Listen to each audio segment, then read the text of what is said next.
Yeah, came at 17. Damn.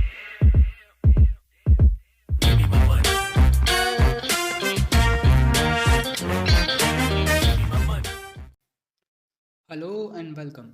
आज अपना नया टॉपिक है भैया ह्यूमन हेल्थ एंड डिसीज़ का। ठीक है, इसमें हम क्या क्या टॉपिक करने वाले हैं तो वो है immunity, vaccination and pathogens and the disease. Pathogens होते हैं जिनकी वजह से बीमारियां होती हैं, लाइक वायरसेस हो गए या फिर बैक्टीरिया। ठीक है, तो देखते हैं इम्यूनिटी क्या होती है सर। इम्यूनिटी होती है, वैसे मैं एक और बात बता देता हूँ कि ये वीडियो काफ़ी बड़ी नहीं होगी, काफ़ी छोटी होगी, मतलब कि एवरेज वीडियो से अपने। और एक और इम्पोर्टेंट बात कि इससे कॉन्सेप्चुअल क्वेश्चन या फिर फैक्ट बेस्ड क्वेश्चन जो होते हैं काफ़ी आते हैं, तो कृपया अपना इसको अच्छे से प्रिपेयर करें। उसके बाद हम आते हैं अपने टॉपिक पर।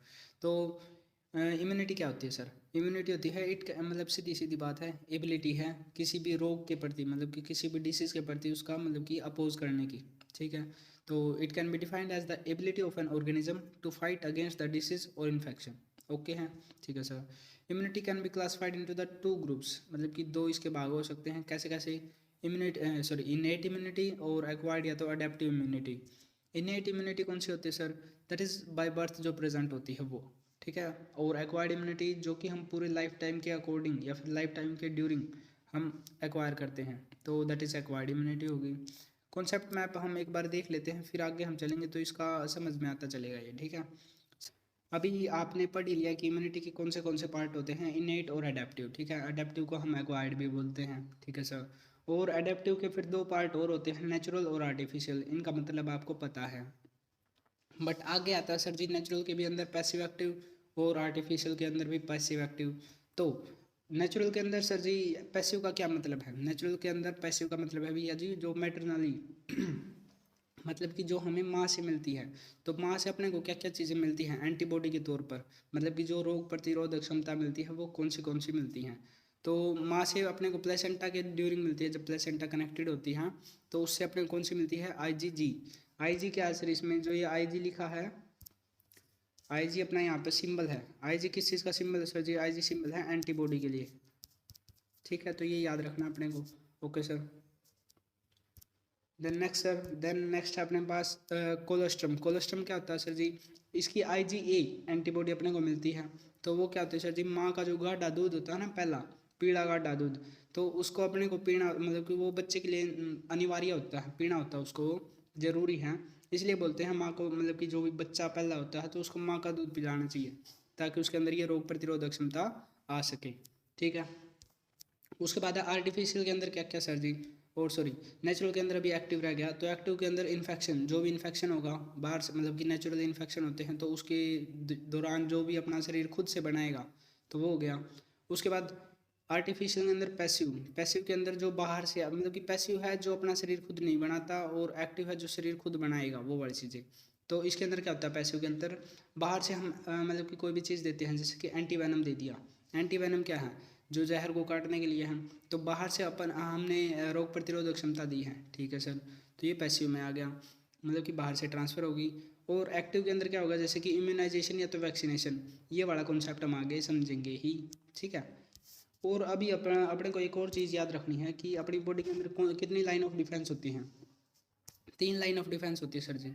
पहली और जो दूसरी होती है वो तो आती है इनेट इम्यूनिटी से। किससे? इनेट इम्यूनिटी से। दूसरी बची बात जो अपनी, मतलब कि थर्ड लाइन ऑफ डिफेंस है, वो क्या आती है? वो अपनी आती है एक्वायर्ड इम्यूनिटी से। ठीक है, तो ये अपने को याद रख लेना है, आगे इसको डिटेल में समझते चलेंगे, अपने को समझ आ जाएगा सारा का सारा। नेक्स्ट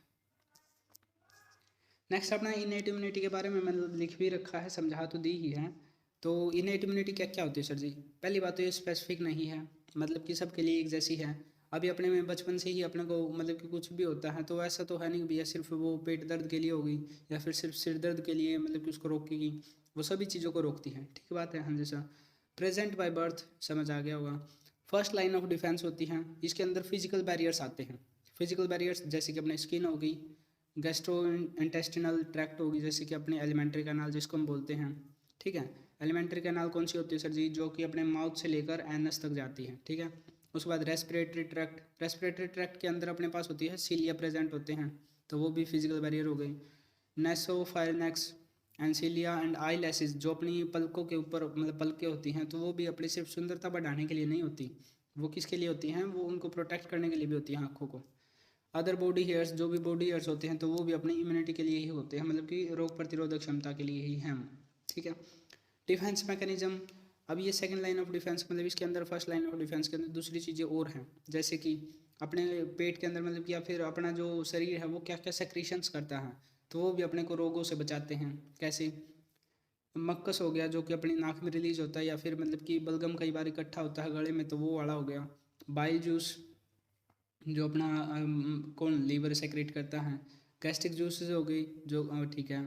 उसके बाद गैस्ट्रिक जूसेस के बाद सलाइवा हो गया। सलाइवा के अंदर अपने को एक मतलब कि रिवीजन के लिए लिखा मैंने, इसमें कौन सा मतलब कि क्या होता था, कौन सा एंजाइम होता था, तो कौन सा एंजाइम होता था, सलाइवरी अमाइलेज। किसके लिए होता है, सलाइवरी अमाइलेज, मतलब कि फूड को पचाने के लिए जो सबसे पहला एंजाइम होता है वो है, ठीक है।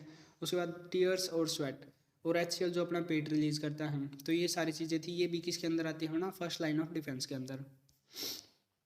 देन अपना नेक्स्ट है second line of defence. Second line of defence कौन सा होता है sir ji, second line of defence के अंदर आता है अपना फीवर हो गया, ठीक है सर जी। अभी अपने को जैसे कि अपने अंदर कुछ भी एक्शन फॉरन कॉन्सेप्ट, मतलब कि फॉरन जो भी चीज़ें घुसेंगी अपने अंदर, कोई भी बैक्टीरिया गया जो कि फॉरन है, अपने शरीर के अंदर पहले नहीं था, अब वो जाता है तो अपना शरीर क्या करता है, उसका टेम्परेचर राइज करने लगता है, ठीक है, ताकि वो फॉरन जो बैक्टीरिया है वो अपने अंदर आया तो था अपने बॉडी टेम्परेचर पर रहने के लिए, लेकिन अपनी बॉडी ने क्या कर दिया, टेम्परेचर रेज कर दिया ताकि वो उस कंडीशन में एग्जिस्ट ना कर पाए या फिर मर जाए, ठीक है। तो फीवर एक बीमारी नहीं है, ये एक सिम्टम्स है कि अपने अंदर कोई भी फॉरेन कॉन्सेप्ट, मतलब फॉरेन कॉन्सेप्ट बोल रहा हूँ मैं बार बार, मतलब कि कोई भी फॉरेन चीज़ अपने अंदर गई है तो उससे मतलब कि पता चलता है सिर्फ, ठीक है।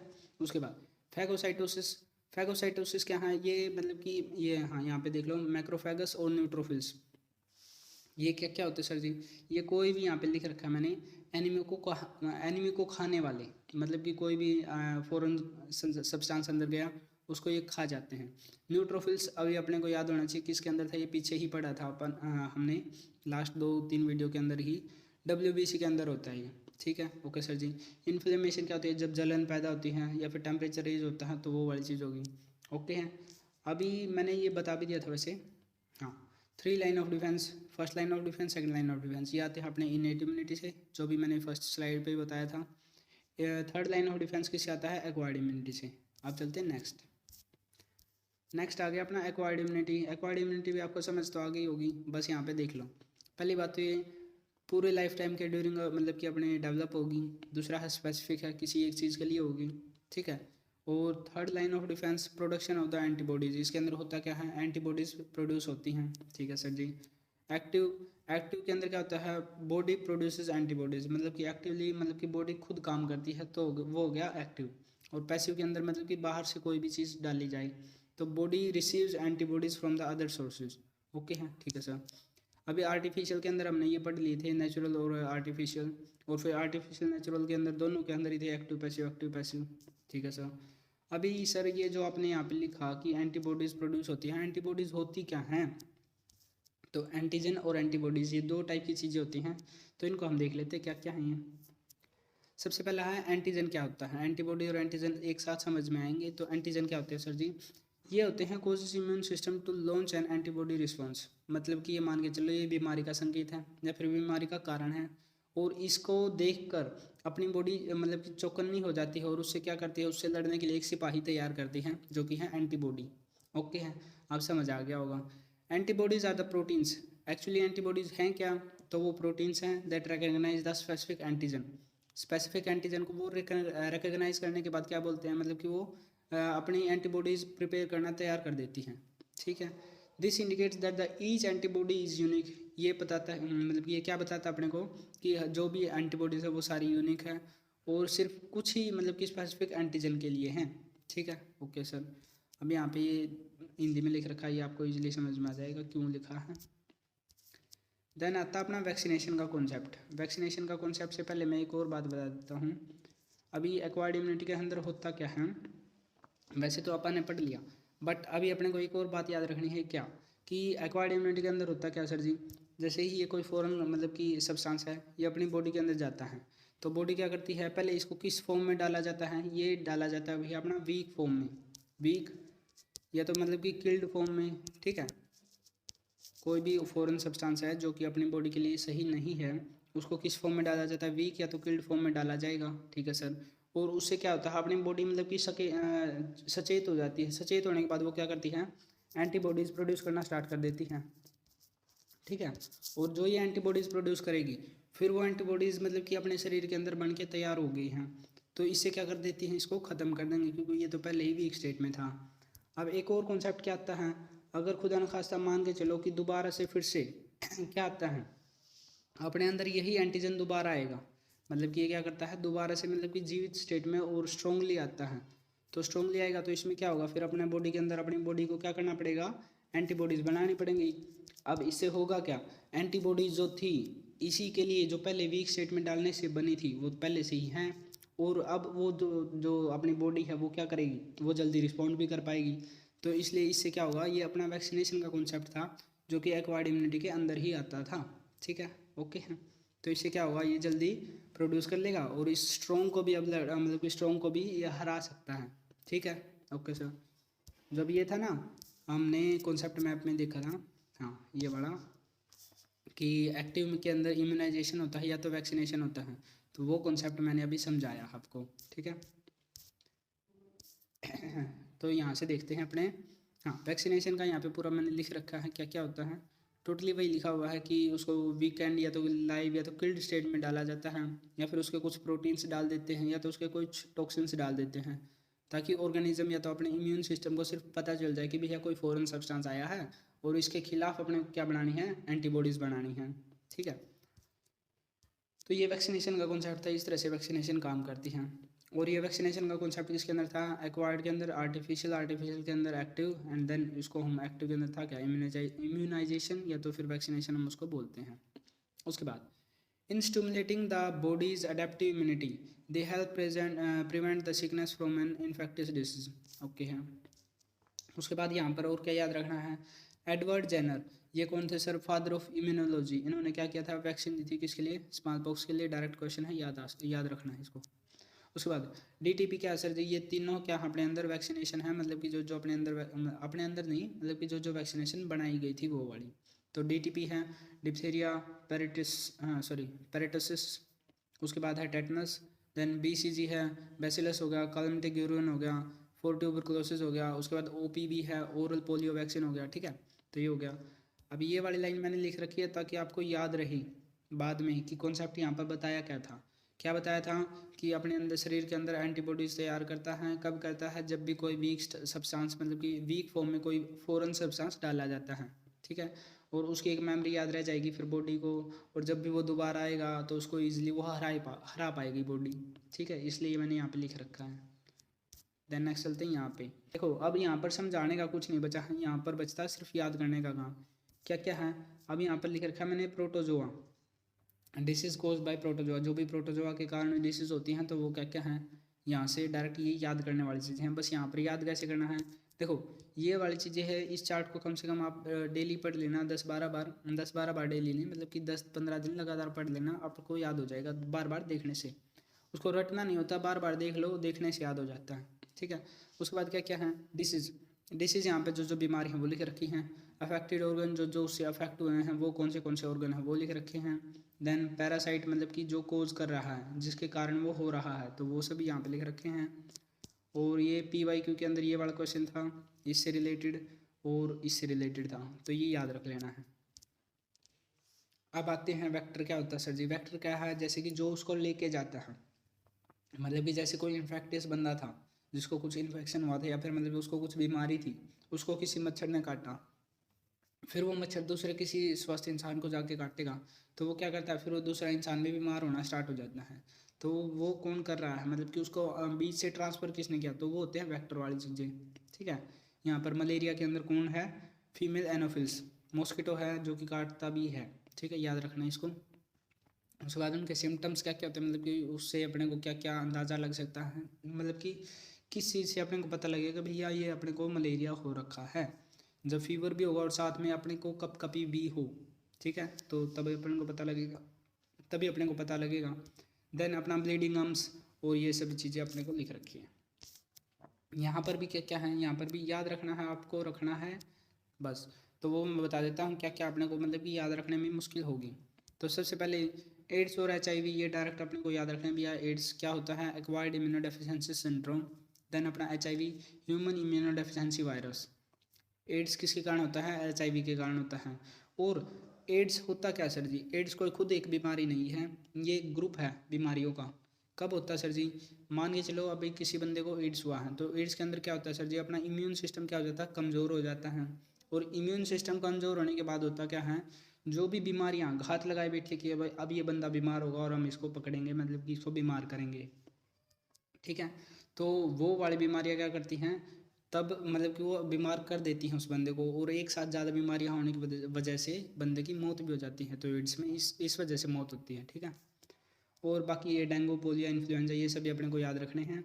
इनको याद रखने में कोई मुश्किल होगी कि नहीं, जिनको याद रखने में मुश्किल होगी वो है अपना इन्फ्लुएंजा, क्योंकि इसका वायरस का नाम अलग हो गया, क्या है ये, मिक्सोवी वायरस, ठीक है, जो भी है। चिकन पॉक्स जो अपना ये वायरस हो गया, स्मॉल पॉक्स और ये वाला वायरस, तो ये सभी इनके नाम अलग हैं इनके मतलब की बीमारी से, बट बाकी जो है इनकी बीमारी से मिलते हुए नाम है, इसलिए ये याद रखने में ईजी होंगे, ठीक है। तो यहाँ पे अपॉर्चुनिटी क्या बोलते हैं इसके, अपॉर्चुनिटिक्स, ठीक है। तो ये क्या होता है, इन्फेक्टियस होता है। अपॉर्चुनिटिक्स इन्फेक्शंस कौन से होते हैं सर जी अपने, तो मतलब कि ये मैंने अभी भी बताया कि जो बीमारियां घात लगाए बैठे हैं कि ये बीमार बंदा पड़े, ठीक है। उसके बाद है ये पेरिडोंटियम, मसूड़े या तो हड्डी जिससे दांत गड़े होते हैं, उसको हम पेरिडोंशियम होता है वैसे, ये पेरिडोंशियम उसको हम बोलते हैं। और इसको अपॉर्चुनिटिक्स इन्फेक्शन ये अपना हो चुका है, ठीक है।